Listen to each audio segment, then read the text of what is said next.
عزیز طلباء اور طالبات السلام علیکم۔ ہم نے نظم پڑھنی ہے آدمی، جس کے 3 اشعار ہم پہلے پڑھ چکے ہیں۔ اس کے شاعر ہیں سید ضمیر جعفری۔ سید ضمیر جعفری پیدا کب ہوئے ہیں؟ 1918 میں پیدا ہوئے اور 1999 میں وفات پائی۔ اصل نام ہے سید حسین شاہ تھا۔ نظم اور غزل پر یکساں قدرت رکھتے ہیں۔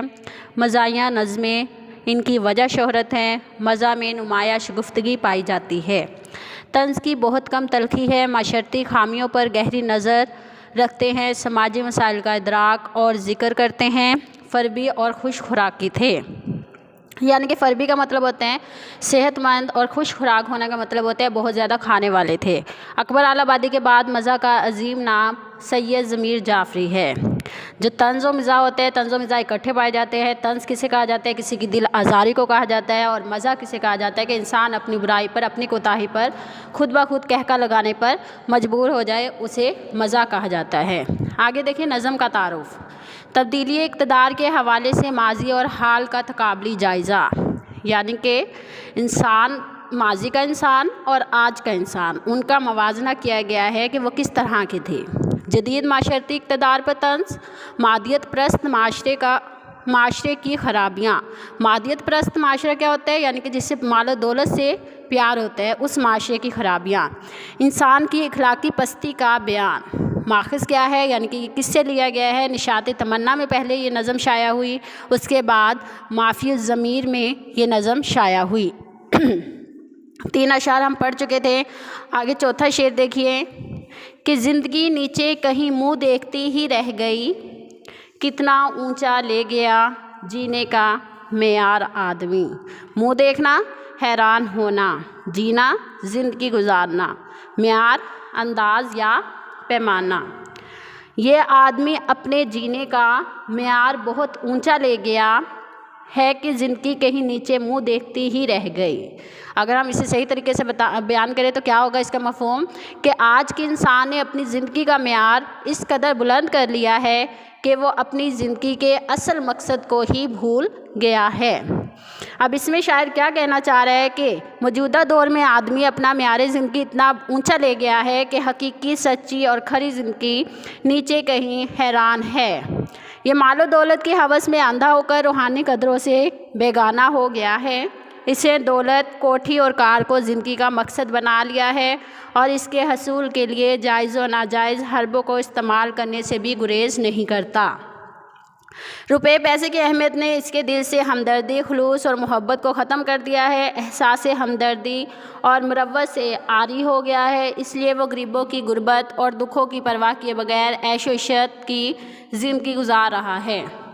اس کے قیمتی ملبوسات، محل نما کوٹھیاں اور کاروں کو دیکھ کر غریبوں کو اپنی غربت اور محرومیوں کا شدت سے احساس ہوتا ہے۔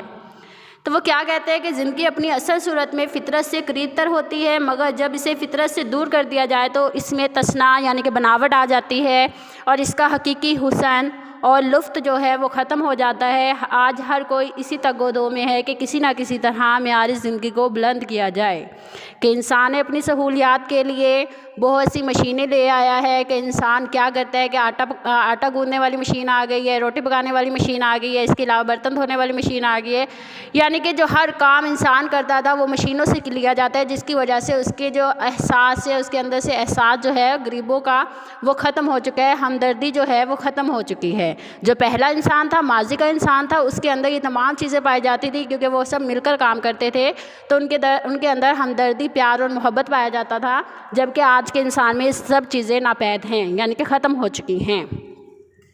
دراصل انسان اپنے انجام سے غافل ہو گیا ہے، دنیاوی زندگی کو ہی سب کچھ سمجھ بیٹھا ہے، حالانکہ انسان عارضی ہے اور جلد یا بدیر اسے دنیا چھوڑ کر جانا ہے۔ یعنی کہ جو انسان اپنی دنیا میں زندگی گزار رہا ہے، یہ ہمارا اصل ٹھکانہ نہیں ہے، بلکہ انسان کی جو اصل منزل ہے وہ کون سی ہے؟ آخرت کی منزل ہے۔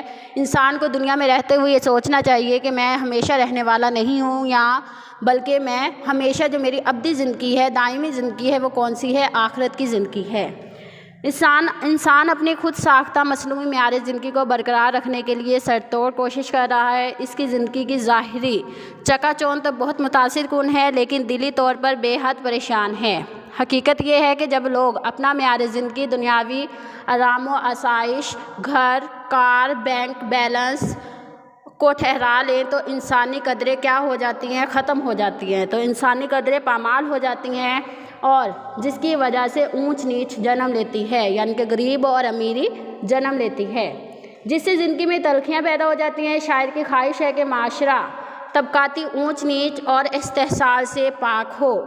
جب معاشرہ استحصال اور طبقاتی اونچ نیچ سے پاک ہوگا تو تمام انسان اس سے طبقاتی زندگی سے پاک ہوگا، تو اس سے کیا ہوگا کہ تمام انسان غموں سے پاک مساوی زندگی بسر کریں گے۔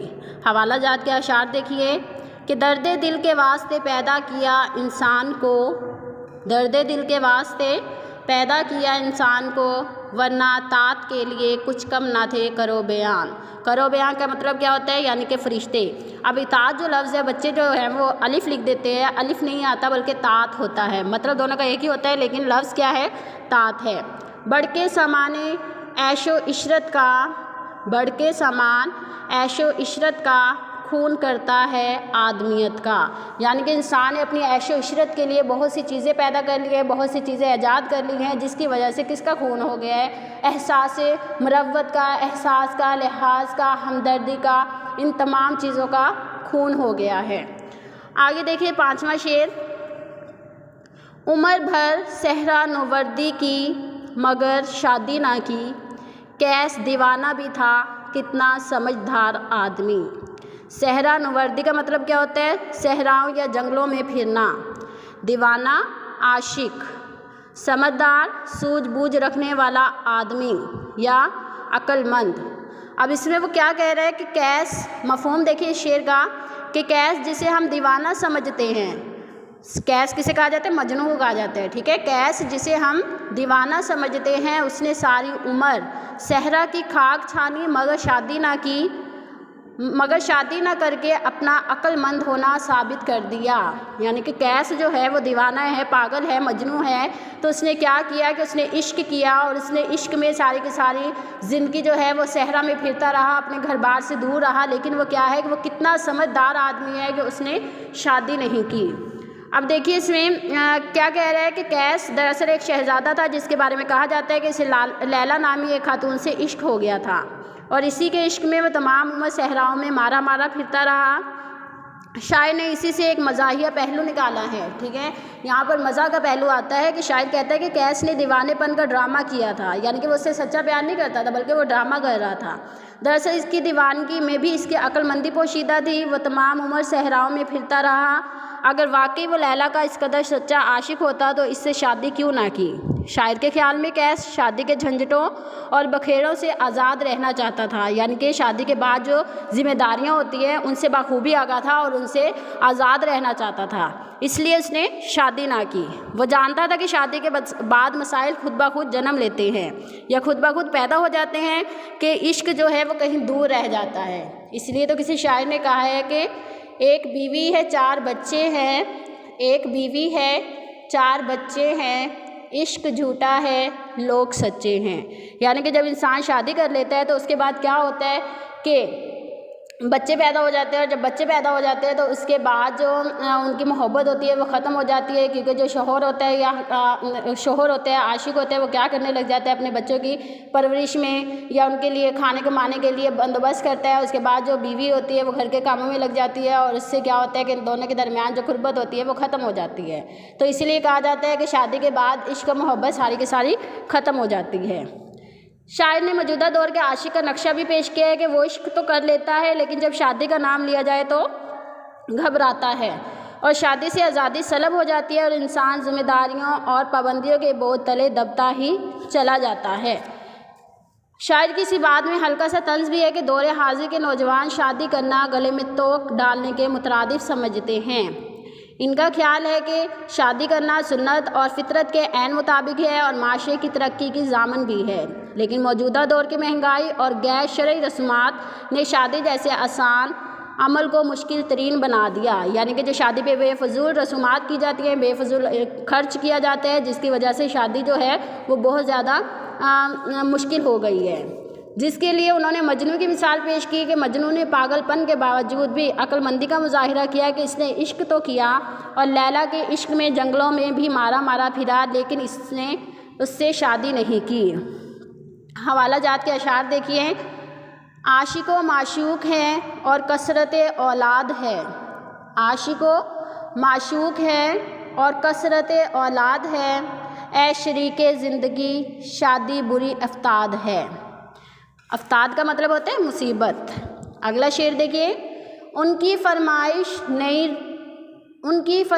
نئی دن رات ہے اور تھوڑی سی میری اوقات ہے، یعنی کہ مجھے پتہ ہے میری اوقات کیا ہے، اگر میں شادی کر لوں گا تو جو میری بیوی ہوگی تو اس کی بہت سی فرمائشیں ہوں گی، نت نئی فرمائشیں ہوں گی جسے میں پورا نہیں کر سکتا، اس لیے مجھے پتہ ہے کہ میری کیا اوقات ہے، اس لیے میں اپنی اوقات میں ہی رہتا ہوں۔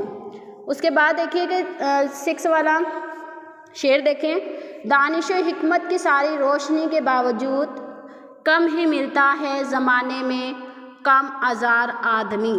اب وہ اس میں کیا کہہ رہا ہے کہ آج کے دور میں حکمت کسے کہا جاتا ہے، دانش کسے کہا جاتا ہے، عقل کو کہا جاتا ہے، دنائی کو کہا جاتا ہے، عقل کو کہا جاتا ہے، دنائی کو کہا جاتا ہے، حکمت بھی دنائی ہوتی ہے، کم آزار ہوتا ہے بے ضرر، یعنی کہ تھوڑی تکلیف دینے والا، کم آزار ہوتے ہیں تکلیف دینے والا۔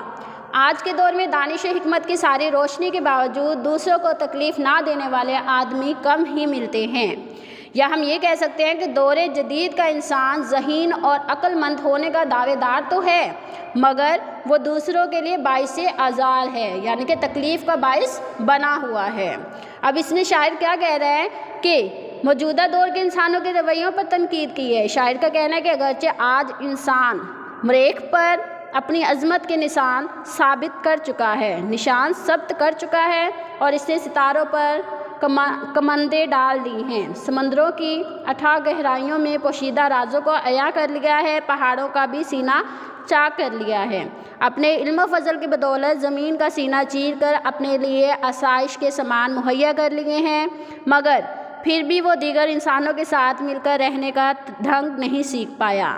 اسی لیے تو کہا ہے کہ انسان نے ہوا میں اڑنے کا طریقہ سیکھ لیا، پانی میں تیرنے کا طریقہ سیکھ لیا، لیکن اس نے کیا کیا کہ اسے زمین پر رہنے کا طریقہ نہیں آیا، نہ ہی اسے کسی نے یہ طریقہ سکھایا ہے۔ آج بھی انسان دیگر انسانوں کو ویسے ہی نقصان پہنچا رہا ہے جیسے پرانے وقتوں کا جانور نما انسان پہنچایا کرتا تھا، بلکہ کچھ لوگوں کے خیال میں تو دور حاضر کا انسان اور بھی وحشی ہو گیا ہے، یعنی کہ لوگ انسان کو انسان ہی نہیں سمجھتے، جس کے پاس دولت ہے تو اسی کا اونچا معیار ہے اور جو غریب ہے وہ دنیا میں رہنے کے قابل ہی نہیں۔ آدمی کا خون کر رہا ہے، کس کی وجہ سے خون ہو رہا ہے کہ صرف اور صرف دولت کے نشے میں۔ دراصل انسان کو دنیا میں بھیجنے کا مقصد یہ تھا کہ وہ اپنے جیسے انسانوں کے کام آئے، دوسروں کے دکھ درد بانٹے اور ان کے لیے آسانیاں پیدا کرے، اپنے مقصد تخلیق کے تقاضے پورے کرتے ہوئے محبت اور اخوت کے رویے اپنائے، اللہ تعالیٰ کا خلیفہ ہونے کی حیثیت سے اس کی مخلوق سے محبت اور پیار کرے، کیونکہ یہی اس کا مقصد تخلیق ہے، یعنی کہ اس کا پیدا ہونے کا مقصد ہے۔ لیکن آج کا انسان شعور و آگہی اور علم و حکمت کے باوجود اپنے مقصد تخلیق کو بھول بیٹھا ہے۔ کسی فلاسفر نے کیا خوب کہا ہے کہ آج کی ڈگریاں کیا ہیں، یہ تو صرف تعلیم کے لیے خرچ کی گئی رقوم کی رسیدات ہیں، یعنی کہ جو ہمارے پاس ڈگریاں ہیں، ہمارے پاس کاغذ ہیں، وہ کیا ہیں، وہ صرف اور صرف ہم نے جو تعلیم پر پیسہ خرچ کیا ہے وہ ان کی ہمارے پاس رسیدیں ہیں کہ ہم نے اس تعلیم پر اتنا پیسہ خرچ کیا ہے، تو وہ کاغذ کی شکل میں ہمارے پاس ڈگریاں موجود ہیں۔ کیونکہ علم جو ہوتا ہے، وہ تعلیم جو ہوتی ہے، وہ انسان کو شعور دیتی ہے، آگاہی دیتی ہے، انسان کو انسانیت سکھاتی ہے، انسان میں عاجزی پیدا کرتی ہے۔ لیکن آج کا انسان جو صرف اور صرف ڈگریاں لینے پر میسر ہے اور اسے کچھ نہیں آتا، یعنی کہ اس کے اندر احساس نہیں ہے، اس کے اندر ہمدردی نہیں ہے، اس کے اندر انسانیت نہیں ہے، تو وہ انسان کیا ہے کہ وہ تعلیم اور جو اس نے تعلیم حاصل کی ہے یا علم و حکمت حاصل کی ہے وہ سارے کا سارا فضول ہے، بیکار ہے، صرف اور صرف اس کے پاس ڈگریاں موجود ہیں۔ اب دیکھیے اس کے حوالہ جات کے اشعار دیکھیے، ڈھونڈنے والا ستاروں کی گزرگاہوں کا، ڈھونڈنے والا ستاروں کی گزرگاہوں کا اپنے افکار کی دنیا میں سفر کر نہ سکا، مقید کر دیا سانپوں کو یہ کہہ کر سپیرے نے، مقید کر دیا یعنی کہ قید کر دیا،